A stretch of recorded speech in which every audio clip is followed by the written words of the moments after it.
What's up, y'all? Today what I got for you is how to properly engage and disengage your four-wheel drive. Each manufacturer is different on what speed you can engage the four-wheel drive on, so you'd need to look up those specs. I like to put four-wheel drive in at a dead stop. It's safer, less wear and tear on it.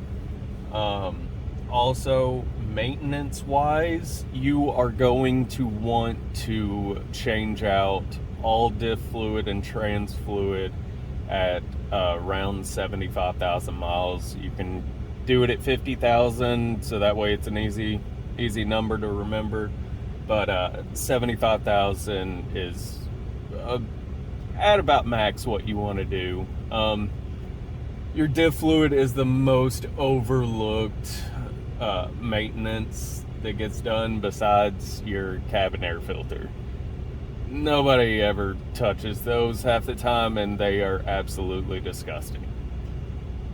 But what you want to do with four-wheel drive is whenever you put it on, make sure you're not just getting straight in, starting it up and putting it in four-wheel drive and driving. You want to at least let your car warm up for around 5 to 10 minutes on a cold day. But to properly engage it, you're just going to want to slap it into four-wheel drive. And I like to back up a little bit and then go forward. And what that's doing is whenever you're engaging four-wheel drive, sometimes the teeth just line up perfect and they don't actually engage. So whenever you're reversing it, what you're doing is you're shifting it and kind of working it into place so the teeth line up and get a nice fit. So same goes whenever you're getting out of four-wheel drive. What you're gonna do is, whether it was just through snow or mud, whatever, you're finally getting onto the nice road because you don't want to drive in four-wheel drive all the time. It's harder on the transmission, it's harder on your vehicle, and unless it's an all-wheel drive vehicle, it's not meant to be four-wheel drive all the time. Plus it sucks your gas, so So whenever you're taking it out of four-wheel drive, you're gonna take it out, and if you heard there's that little click, usually that means it's fully disengaged. But what I like to do to make sure that the teeth aren't just kind of like stuck halfway, that they fully disengage from each other so it's a free spin, again, I just like to back up a little bit and then pull back forward, and that way you really know that everything is fully apart, so nothing's partially kind of hidden.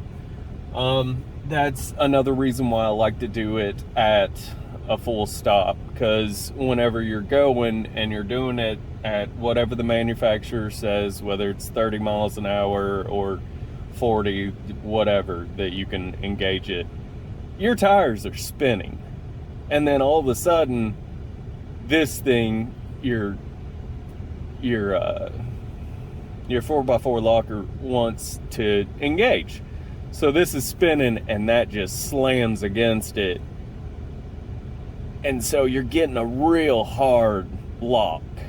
And it's not good for your transmission. So that's why I like to go ahead and say screw it, do it at a full stop. Because I mean, if I'm having to go into four-wheel drive anyways, more than likely it's because I'm coming up on something nasty. So I don't want to be going at it at 30, 40 miles an hour in the first place. But that is really all you need to do for four-wheel drive with the maintenance, everything like that. So every 50 to 75,000 miles, change all the diff fluid, the transmission fluid, and it'll last you forever. It's eventually something will break, but God only knows when that's gonna happen, especially keeping up with everything. So YouTube stuff, if you liked it, like the video, subscribe for more random crap that I put out there. And yeah, well, have a good day, y'all.